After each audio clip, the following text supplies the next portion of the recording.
There are many factors to consider when wanting to upgrade the audio of your system. Many will turn to an external DAC with included audio amplifier. But is this the best use of your money, or are you better off spending it on a better headset instead?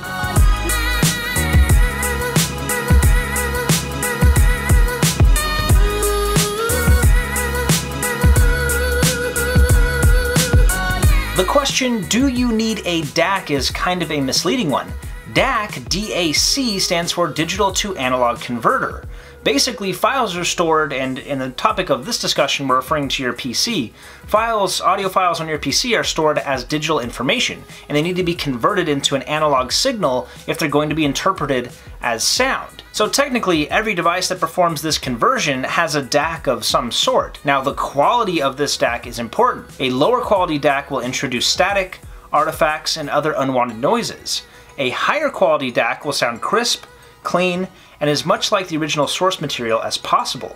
So the question should instead be, do I need an external DAC? But external DACs are almost always a much better quality than what you'll find on your motherboard, but is it worth the upgrade? Well, it depends on a couple of factors. First and foremost, the quality of your current motherboard and the DAC on your motherboard, because if you have a motherboard like mine, an X99 board, a lot of times the onboard audio is actually pretty good, so it may not be worth the upgrade. However, most of the time, if you're gaming on an entry-level PC or a laptop especially, you're definitely going to benefit more from an external DAC. But another question to consider is, how good are the headphones that you're using? If you're only using a set of maybe Apple EarPods that came with your iPhone, going from a lower quality DAC to a higher quality DAC isn't really going to change that much noticeably. You're better off spending that money on a headset instead. Also, your budget. It's going to depend on your budget, because some of these can be kind of expensive.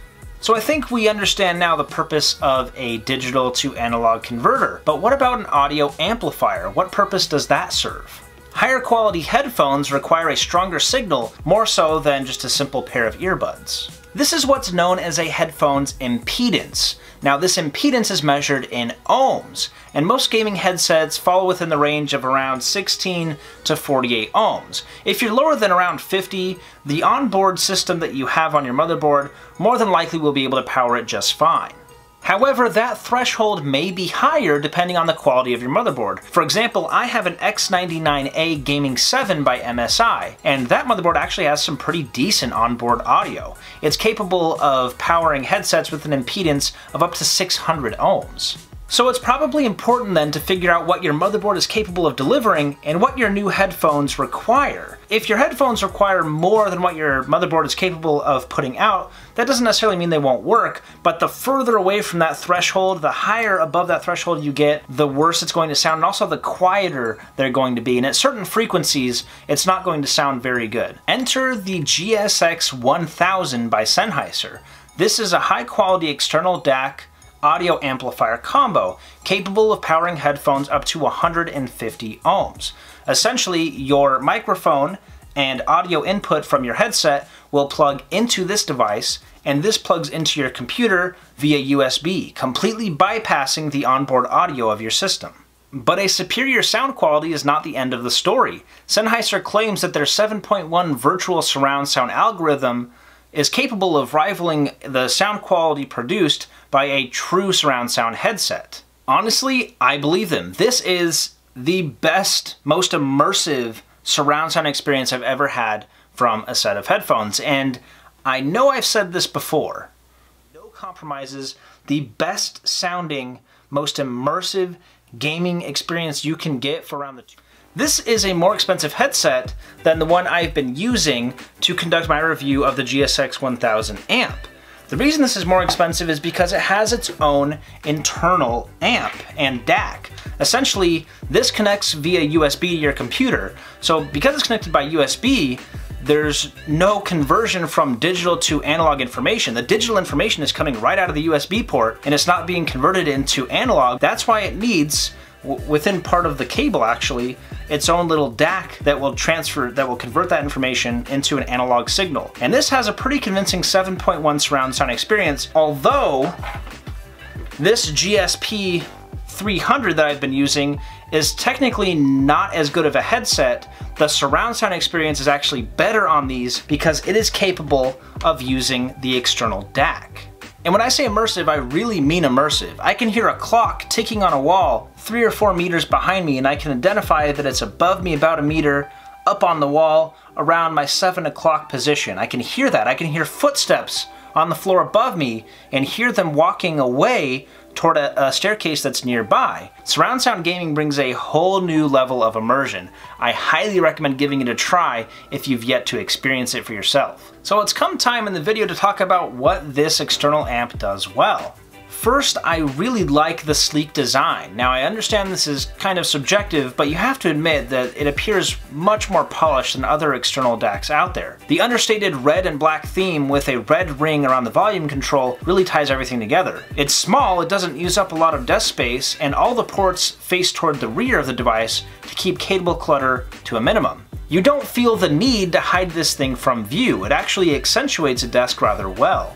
It also has a very premium feel. It has good build quality that we've come to expect from Sennheiser, a low resistance aluminum volume knob that's really a joy to use, and a rear kickstand to tilt the device toward you. It also offers a number of settings you're able to play with. It has EQ presets such as esports, music, movie, or off, surround sound bias which can push the sound more toward the front, toward the back, or just be neutral. You can toggle the surround sound, whether it's HD stereo or 7.1 surround. You can also modify the side tone level, which is the amount of your own voice that you hear in the headset. If you're using an open back headset such as the Sennheiser 373Ds, you might want to have this turned off because you can hear external sounds pretty easily through the headset anyway, so you're going to hear your own voice. But if you're using a headset that's closed back, especially if it seals off noise really well, then it's a little bit jarring to not hear your own voice. You'll find yourself speaking much louder because you can't hear your own voice. So if your headphones seal off noise or have noise canceling, then it's a good idea to turn that up so you can hear your own voice and adjust it accordingly. You can also modify the amount of reverb. You can have it set to none, neutral, or open world. None means there's very little echo going on.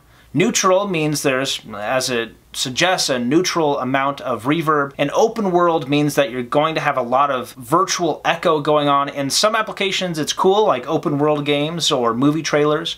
But in others, like music or podcasts, it sounds like you have a single person on a stage in an auditorium and the sound is echoing through this giant chamber, and it doesn't really sound very great. So you can adjust that depending on what media you're using.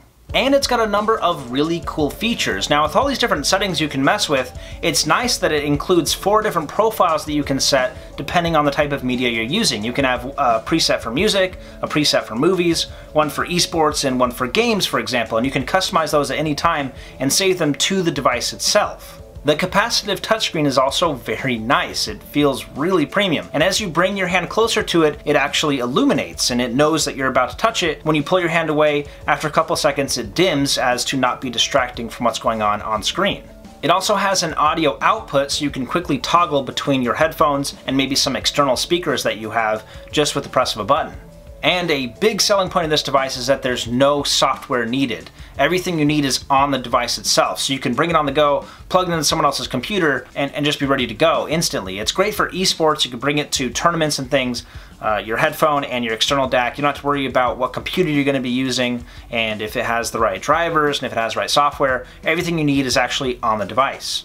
But it's not perfect. I've neglected to discuss price until this point for a reason. Suffice it to say, you can get a similar performing device for roughly half the price. There's no customizable equalizer, it's only the formats, the profiles that I've previously discussed. You can't go in there and customize exactly where you want the different levels to be. You only have the presets to work with, which I understand if you're going to keep it on the actual device itself.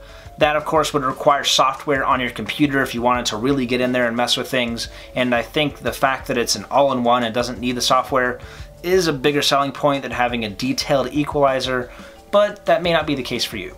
It's also a little bit tricky to get set up correctly the first time around. Now I know I just finished saying that this is convenient because it's so easy to set up. If you are new to external amplifiers and new to modifying the settings to enable surround sound on an external device, like I am, then your first time around you need to do a little bit of research. Thankfully, Sennheiser includes some really detailed documentation that makes it very simple. Honestly, once you do it the first time, it'll take you 20 seconds and you'll never forget how to do it ever again. However, this did not actually contain any documentation. None whatsoever. It also didn't include a cable. It's supposed to be this device with the USB cable that goes to your computer. It did not include the cable or any documentation, only the device itself. Now, that's not really a big deal. This is a review sample. Sennheiser graciously sent me this product for review, and likely it's been tested out by somebody before, or maybe it was a refurbished model, but in any case, they did not provide a cable or documentation.